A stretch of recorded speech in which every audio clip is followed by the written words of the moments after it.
जीत मिली है। इस वक्त की बड़ी खबर है, 11,261 वोटों से रुपिंदर सिंह कुन्नर इस चुनाव को फतह किया उन्होंने, और पूर्व मुख्यमंत्री अशोक गहलोत ने कुन्नर को बधाई दी। 18 राउंड की गिनती हुई थी और करीब करीब आपको बता दें कि 1,95,000 से ज़्यादा मतदाताओं ने वोटिंग की थी। 1,95,988 वोट पड़े थे यहाँ पर, करीब 82% के आसपास वोटिंग हुई थी। और 18वें राउंड के बाद अब जीत हासिल कर ली है कुन्नर ने।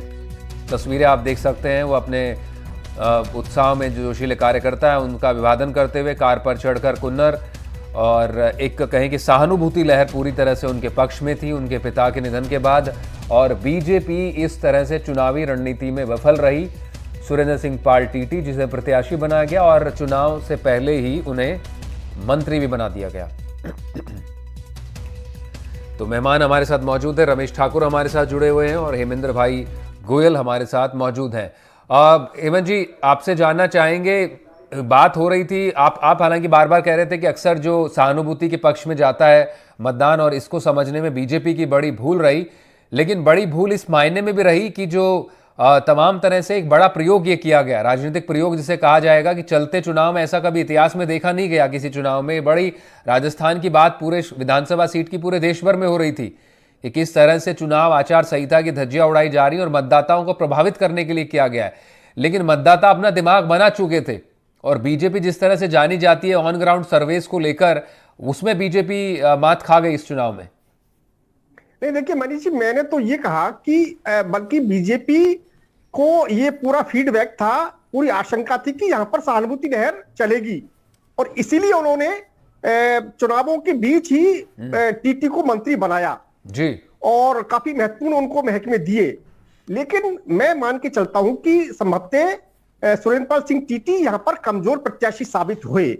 मैंने जैसे जिक्र किया कि 2018 के चुनावों में सुरेंद्र पाल सिंह टीटी तीसरे नंबर पर रहे, सेकंड नंबर पर निर्दलीय प्रत्याशी पृथ्वी सिंह रहे, जो इस समय आप पार्टी से उन्होंने चुनाव लड़ा है। बिल्कुल, तो, और इस बार तीसरे नंबर पर है जी, बिल्कुल, और 28,000 के बड़े मतों के अंतर से टीटी को चुनाव हराया था। जबकि जो कुन्नर है, यह बहुत लंबे टाइम से यहाँ पर एक प्रभावशाली भूमिका में है।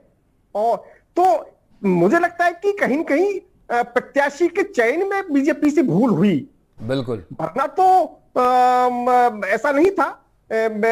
और फिर क्या आपको क्या लगता है हेमंत भाई, क्या भूल हुई? मतलब ज्यादा उम्रदराज नेता है टीटी, वहां जनता उनको देख चुकी थी 2-3 दफा, और वसुंधरा सरकार में मंत्री भी रहे। ये क्या उन्हें वो पुराना आजमाए हुए नेता थे इसलिए बड़ी भूल रही, और बीजेपी किसी नए नेता के साथ नहीं गई, इसलिए भी जनता को सहानुभूति, प्लस जो कुन्नर है वो कंपैरेटिवली एक तुलनात्मक रूप से युवा चेहरा है?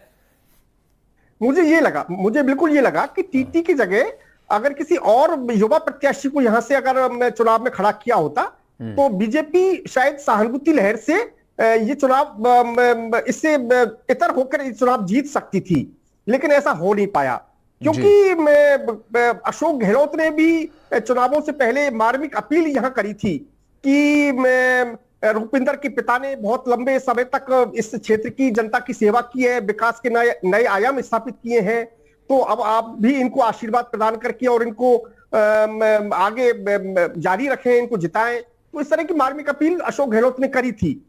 तो ऐसा लगता है कि वो जो सहानुभूति कार्ड जो कांग्रेस ने चला वो यहाँ पर कामयाब हो गया। तो इसलिए, हालांकि अगर इसको हम उस तरह से देखें ना मनीष जी, कि सरकार का कोई हम इसको कोई एनालिसिस करके देखिए, सरकार अभी 1 महीने पहले बनी है, तो कोई रिपोर्ट कार्ड हम इसको सरकार का देख नहीं सकते।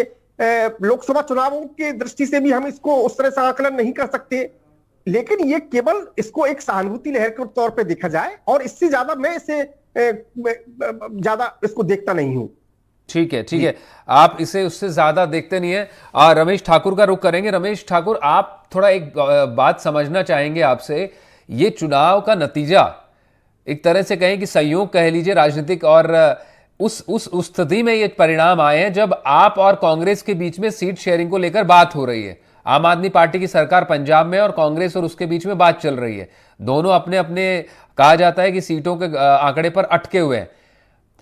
ऐसे में श्रीकरणपुर विधानसभा चुनाव का नतीजा आना, जहां पर सिख प्रत्याशी हैं, जो तीनों लीडिंग प्रत्याशी आप कहें, कुन्नर और सुरेंद्र सिंह पाल टीटी और प्रीति पाल जो आम आदमी पार्टी के थे, तीसरे पायदान पर आम आदमी पार्टी के कैंडिडेट रहे और वोटों का जो डिफरेंस है कुन्नर और टीटी के बीच में, वो वोटों का डिफरेंस वही है जो प्रीतिपाल लेकर गए अपने साथ। करीब 10-11 हजार, अभी फाइनल डेटा है नहीं, इलेक्शन कमीशन के हिसाब से करीब 9.5-10 हजार वोट उनको मिले हैं। आपका क्या मानना है कि ये जो कांग्रेस और आम आदमी पार्टी के बीच में बातचीत हो रही है, ये नतीजा इसको भी प्रभावित कर सकता है? निश्चित रूप से प्रभावित करेंगे। आम आदमी पार्टी का शीर्ष नेतृत्व वो है, इस चुनाव का रिजल्ट वो सामने रख सकता है टेबल पे कि देखो, हम 2 राज्यों में तो हमारी सरकार है ही, रूल कर रहे हैं हम लोग। बिल्कुल। तीसरी जगह जहां हमारा कोई जनाधार नहीं है, जहां हमारा कोई भी संगठन नहीं है, वहां के वाई इलेक्शन, और विशेष तौर पे जिसको सहानुभूति का हम इलेक्शन कह रहे हैं, वहां पे तीसरा स्थान हमारे आने का मतलब है कि हम, वो हमारी जीत है, बहुत बड़ी जीत है। तो मुझे लग रहा है ये इनके पास कहने के लिए बहुत बड़ा मुद्दा, बहुत बड़ा हथियार हो सकता है। और लेकिन उसमें चीजें ज्यादा मायने नहीं रहती। देखो, जब आप लोकसभा का चुनाव लड़ने जाते हो तो लोकसभा की जो प्रवृत्ति होती है चुनावों की, वो विधानसभा बाकी चुनावों से अलग होती है। यहाँ एक विधानसभा है जहाँ 1-1.5 लाख मतदाता आपको वोट करते हैं। वहां फिर आ जाते हो लगभग एक विशाल एक पूरे संसदीय क्षेत्र में जहाँ 8 से 10 जिले होते हैं, विधानसभा सीटें होती हैं। तो उस सारे के गणित भूगोल को जोड़ के फिर आप टेबल पे रखते हो। और रही बात जहां पे आपका आपका कैंडिडेट तीसरे पायदान पे आता है, तो ऐसी जगह पे अगर आम आदमी पार्टी दावेदार होती है, या और भी कोई जो जो दल है दावेदार होते हैं, तो उनका वाजिब होता है। लेकिन रही बात जिस तरीके से आपने की कांग्रेस और आम आदमी पार्टी में किसी तरीके से समझौता हो जाए या वो सीट शेयरिंग के लिए कोई बात बन जाए, मुझे लगता नहीं है। क्योंकि दिल्ली में हम लोग देखते हैं कि अभी सारे के सारे नेता, चाहे आम आदमी पार्टी को चाहे कांग्रेस को, उनके बीच में कन्फ्लिक्ट है, राजनीतिक बहुत बड़ा कन्फ्लिक्ट है। एक दिल उनके जुड़ नहीं पा रहे हैं। पुराना इतिहास जब उठा के आप देखते हो तो बच्चों की कसम सामने आ जाती है केजरीवाल साहब की, और फिर शीला दीक्षित के ऊपर फोटो लगाना और उनको जेल पहुंचाना, ये सारी चीजें निकल के आ जाती है। उन चीजों को पर्दा डालना, भुलाना, ये थोड़ा सा मुझे लग रहा कहीं ना कहीं दोनों पार्टियों के लिए ये मुश्किल हो रहा है। लेकिन वो ये राजनीति में मनीष जी आपको पता है कब क्या हो जाए कुछ नहीं फर्क पड़ता है। नैतिकता कहीं रहे नहीं है, और इज्जत मान सम्मान कोई मायने नहीं रखता है। मायने रखता है तो हमारा कैंडिडेट जीते, और किसी भी सूरत में देखे साम दंड भेद सारे के सारे अपनाए जाते हैं कमोबेश। इस श्री करणपुर विधानसभा जो सीट है, जो इसका रिजल्ट आया, भारतीय जनता पार्टी ने कोई कोर कसर नहीं छोड़ी है। बड़े नेताओं की वहां पे कैंपेनिंग भी हुई है, और सीएम साहब को से लेकर छोटे से बड़े कद के नेता ने, सबने कोशिश करी कि टीटी को वहां से जिताया जाए, क्योंकि उनको इज्जत भी बचानी है। एक राजनीतिक बड़ा प्रयोग भी करा है, नई राजनीतिक प्रवृत्ति की गंगा को उन्होंने बहाया है कि देखो हम जीते भी नहीं, और उससे पहले हमने अपना विधायक अपने मंत्री बना के दे दिया। तो ये सारी चीजों को लेके एक प्रतिष्ठा का सवाल भारतीय जनता पार्टी के सामने था, जिसको मुझे लग रहा कांग्रेस ने धूमिल करा है, विधानसभा की जो जनता है उन्होंने धूमिल करा है। और मुझे लग रहा है इस तरह के राजनीतिक जब प्रयोग होते हैं तो जनता को अपना दमखम दिखाना चाहिए, उनको बताना चाहिए कि आप हमसे हो, हम आपसे नहीं है। बिल्कुल। और किसी भी तरह के जो हेडलाइन है चुनाव की, अक्सर ये चुनाव इसलिए भी याद किया जाएगा जो बीजेपी का प्रयोग था, उसके लिए चुनाव ज्यादा याद किया जाएगा, क्योंकि अगर ये सफल रहता तो ये एक तरह से टेम्पलेट बन सकता था। लेकिन इसको खारिज किया तो जनता ने खारिज किया इस प्रयोग को, और इसी वजह से याद भी रखा जाएगा कि दूसरी पार्टियां अब इस तरह की कहें कि इस तरह के निर्णय लेने से पहले संकोच अक्सर वो करेंगे, क्योंकि निश्चित रूप से बीजेपी एक बड़ी इलेक्शन मोड में रहने वाली पार्टी है और किस तरह के चुनावी प्रयोग भी करती है। क्योंकि वो जिस तरह से सांसदों को उतारने का प्रयोग था, सिटिंग विधायकों को, बड़े नेताओं के टिकट काटने का प्रयोग था, उसको लेकर बीजेपी ने इस चुनाव में एक बड़ी मैसेजिंग दी और बड़े चेहरे जीत कर भी आए, और उनको उस तरह से बीजेपी ने अपने तरह से कहें कि पदों से नवाजा भी। दिया कुमारी हो, राज्यवर्धन सिंह राठौड़ हो, या फिर किरोड़ी लाल मीणा, और मध्य प्रदेश में भी इस तरह के उदाहरण है। नरेंद्र तोमर समेत बड़े चेहरों को राजस्थान में, राज्यों में भेजा और वहां पर चुनाव जीत कर आए। और फिर लेकिन जी मनीष जी यहाँ पे दो तीन चीजें गलत हो गई हैं। संवैधानिक तौर पे उन चीजों का उल्लंघन हुआ है, वो सरासर सामने जनता ने देखा है। आचार संहिता का उल्लंघन हुआ, इसमें कोई दो राय नहीं है। संवैधानिक अगर दृष्टिकोण से अगर आप देखें तो राजनीतिक चीजों को यहाँ पे बहुत कुछ बदला गया। मुझे लग रहा है इस तरीके से चीजें नहीं होनी चाहिए। आप ठीक है, किसी बड़े नेता को केंद्रीय में मंत्री हो या कुछ, उसको आप विधानसभा का चुनाव लड़ाते हो, वो एक पार्टी का अपना फैसला होता है। लेकिन आप संवैधानिक चीजों को आप दरकिरार नहीं कर सकते हो। मुझे लग रहा है उसका खामियाजा भी भारतीय जनता पार्टी ने आज ठीक के है। रिजल्ट जी में जी उनको देखने को मिला। बिल्कुल रमेश जी, इस पर और भी बात जारी रखेंगे, आप बने रहेगा। कुलदीप के पास चलते हैं, वो लगातार वहाँ जो काउंटिंग सेंटर था वहां पर जुड़े हुए थे, अपडेट्स दे रहे थे। कुलदीप, आपके पास कुछ और खबर इस वक्त, कोई और अपडेट? देखिए, अभी जो फाइनल नतीजा है वो आ चुका है और अभी जो शपथ ग्रहण की जो प्रक्रिया है वो पूरी हो रही है, जो कागजी कार्रवाई है वो पूरी हो रही है। लेकिन जो कांग्रेस के यहाँ पर जो नेता हैं, स्थानीय नेता हैं, वो अब धीरे धीरे पहुंचना शुरू हो गए हैं और जो तरह तरह की जो राजनीतिक समीकरण है, राजनीतिक जो गलियारों से खबरें निकल कर आ रही हैं वो अब सामने आ रही हैं। हम दर्शकों को ये भी बताना चाहेंगे कि कांग्रेस के अगर विधानसभा चुनावों के प्रदर्शन की बात करें, हालांकि भारतीय जनता पार्टी ने प्रदेश में अपनी सरकार बना ली है, लेकिन जो नतीजे 3 दिसंबर को आए थे उसके अंदर जो श्री गंगानगर जिले की 6 सीटों पर से 5 में चुनाव हुए थे, जिसमें से कांग्रेस ने 3 में जीत हासिल की थी।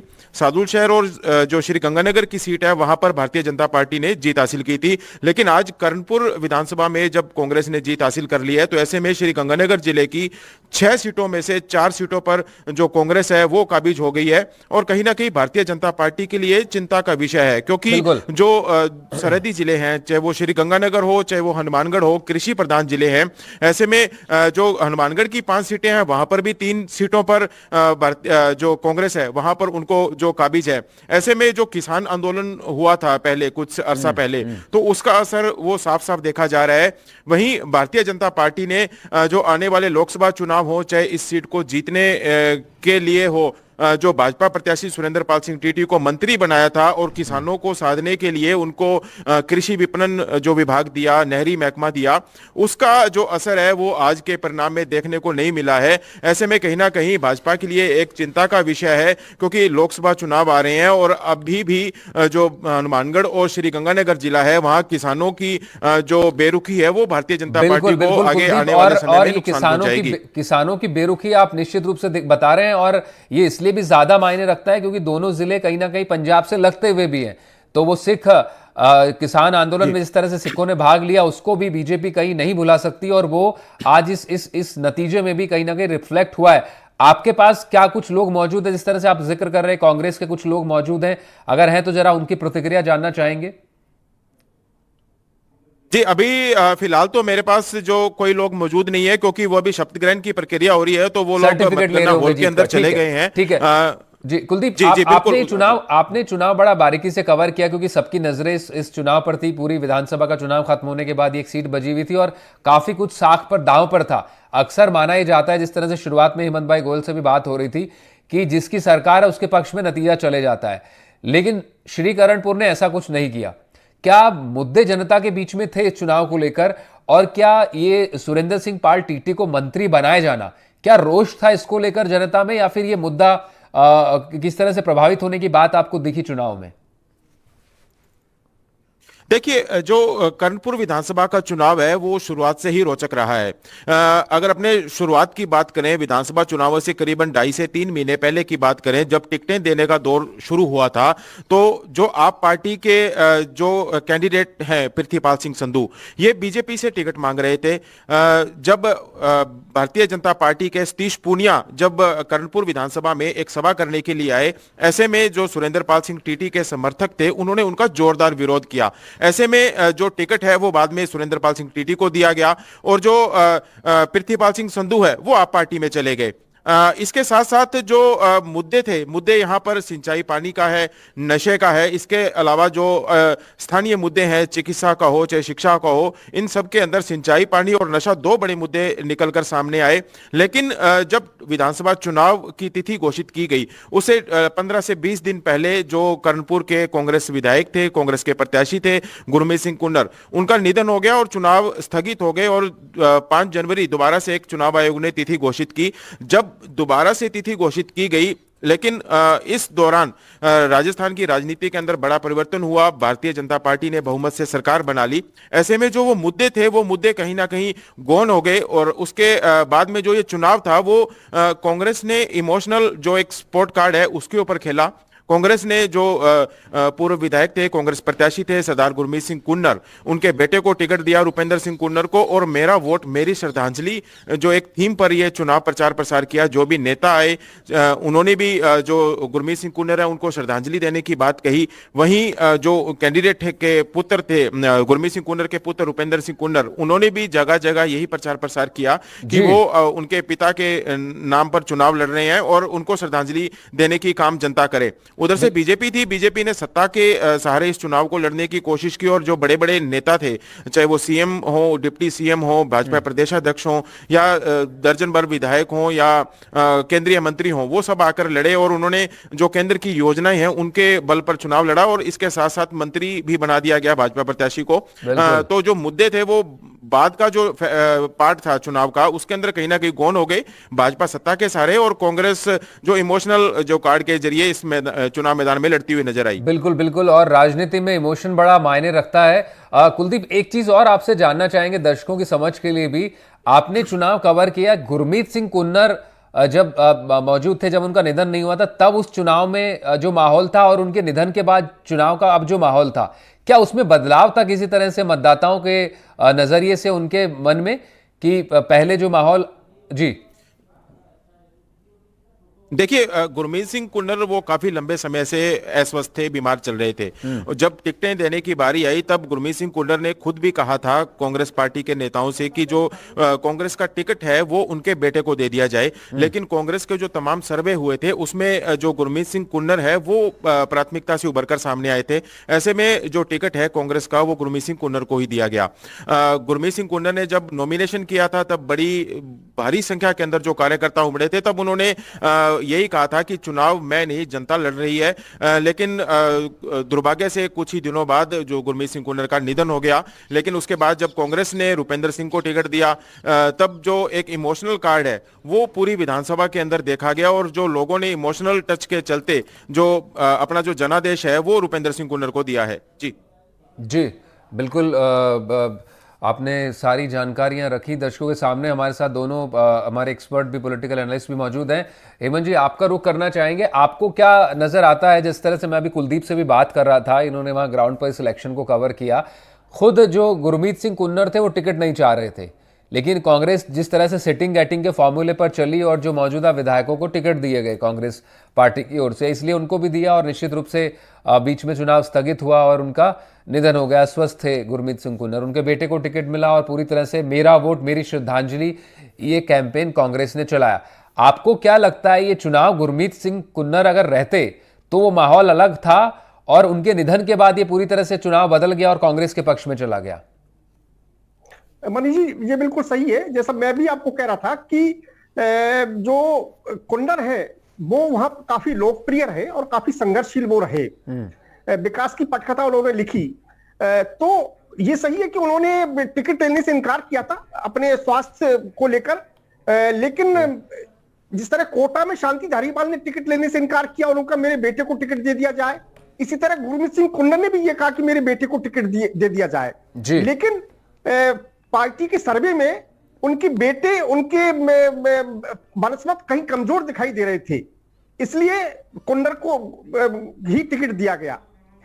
अगर खुद कुन्नर भी चुनाव लड़ते तो भी शायद टीटी कमजोर पड़ते। जी हेमंत भाई, आप बने रहेगा हमारे साथ। कांग्रेस के बड़े नेता और पूर्व कैबिनेट मंत्री रहे प्रताप सिंह खाचरियावास इस वक्त फोन लाइन पर मौजूद हैं। प्रताप जी, आपके प्रत्याशी को जीत मिली है श्रीकरणपुर विधानसभा सीट पर, जिस पर सबकी निगाहें थी, और मेरा वोट मेरी श्रद्धांजलि आपका जो कैंपेन था वो सफल रहा। देखिए ये मानकर चलिए आप, जो करणपुर का रिजल्ट आया है, बीजेपी का हनीमून पीरियड भी खत्म नहीं हुआ, लेकिन बीजेपी का जो अहंकार है, घमंड है, उस पर चोट है। आपने मिनिस्टर भी बनाया, आप घमंड में रहे, आपने जो प्रॉमिस किए पेट्रोल डीजल सस्ता कर देंगे 10 दिन में 12 से 13 रुपए, आपने सस्ता नहीं किया। आपने कहा 450 रुपए में हम सिलेंडर देंगे, हम 500 में दे रहे थे उज्ज्वला वालों को और बीपीएल वालों को। आपने कहा हर महिला को मिलेगा और आपने से उज्ज्वला और बीपीएल को दे दिया। तो लोगों के समझ में आता नहीं, यहाँ पे जो चुनाव आपने मेन चुनाव लड़ा है असेंबली का, वो आपने हिंदू मुसलमान के नाम पर लड़ा और डरा कर लड़ा हिंदुओं को कि ऐसा हो जाएगा वैसा हो जाएगा, सनातन को बचाना है। लेकिन अब वहां पर जो बेल्ट है वो इस तरह की बेल्ट है, वहां पर ये सब चीजें नहीं चलती। और जब आपको पता है वहां गुरमीत सिंह कुन्नर भी अच्छे, उनका प्रभाव था। और ये जो इलेक्शन के सरकार बनने के बाद अपोजिशन का जीतना, ये सरकार के लिए सबक है, अलार्मिंग है, इनको सावधान हो जाना चाहिए। सरकार बनने से पहले तो चलो मान लीजिए गुरमीत सिंह कुन्नर जीत जाते तो अलग बात थी, लेकिन सरकार बनने के बाद, और वो उनका बेटा चुनाव जीत रहा है रुपिंदर सिंह कुन्नर, तो ऐसे में बीजेपी को सोचना चाहिए कि ऐसी आपसे कहाँ चूक हुई है। आप तो कह रहे थे कि पब्लिक सारी हमारे साथ, ही आपके घमंड पर चोट है, आपके झूठ फरेब और धोखे पर चोट है। आप झूठ बोलकर चुनाव जीत सकते हैं लेकिन हमेशा वोट नहीं ले सकते। जी, आपको क्या लगता है प्रताप जी, जिस तरह से आप बड़ा वोकल रहे बीजेपी की स्ट्रैटेजी को लेकर जब से उनकी सरकार बनी है, इस विधानसभा सीट पर जिस तरह से सहानुभूति, निश्चित रूप से कोई भी प्रत्याशी का निधन होता है, किरण माहेश्वरी का उदाहरण दे रहे थे अभी, हेमंत भाई गोयल हमारे साथ मौजूद थे, उनकी बेटी चुनाव जीतकर आई, उपचुनाव, आपकी सरकार थी उसके बावजूद। आपको क्या लगता है, सहानुभूति भारी पड़ गई जो बीजेपी का मूव था, जो मंत्री बनाया उनको? एक बात आप ध्यान रखना, वो सहानुभूति इलेक्शन के जो मेन इलेक्शन था उसमें उनकी डेथ हो गई और उसके बाद अभी बेटे को टिकट दिया। आप मुझे ये बताइए, इस इलेक्शन को बीजेपी यदि ये कहकर कहती है कि सहानुभूति के आधार पर वो जीत गए, चलिए हम ये भी मान लेते हैं हम सहानुभूति से भी जीत गए, तो मतलब बीजेपी सबक लेने को तैयार नहीं है, तो बीजेपी अपने ओवर कॉन्फिडेंस में रहे, बीजेपी को पार्लियामेंट में भी पता चल जाएगा। बीजेपी का जो ओवर कॉन्फिडेंस, तो जो घमंड है ना, अभी हमारी हार हुई, हम हार को स्वीकार कर रहे हैं ना कि हम हार गए, चाहे बीजेपी ने मैनेजमेंट से हराया, चाहे स्ट्रेटेजी से हराया, लेकिन हमें हरा दिया, चाहे झूठ बोलकर हराया, हार तो हार है ना। तो बीजेपी हारी है तो कहीं ना कहीं बीजेपी को सबक तो सिखाया है ना लोगों को। आपने एक भी प्रॉमिस पूरा नहीं किया इस हनीमून पीरियड में, एक भी काम नहीं किया, एक भी सिंगल काम। बता दे, चीफ मिनिस्टर घोषित कर दे, बता दे आज कि भाई हमने एक ये काम कर दिया, राजस्थान को नया कुछ क्या दिया, रोटी छीन ली लोगों की। 400 लोगों को भोजन मिलता था एक टाइम का इंदिरा रसोई में, उसका नाम बदल दिया, अन्नपूर्णा कर दिया, चलो अच्छा किया, कोई बात नहीं, लेकिन रोटी कम कर दी, 400 से 200 कर दी।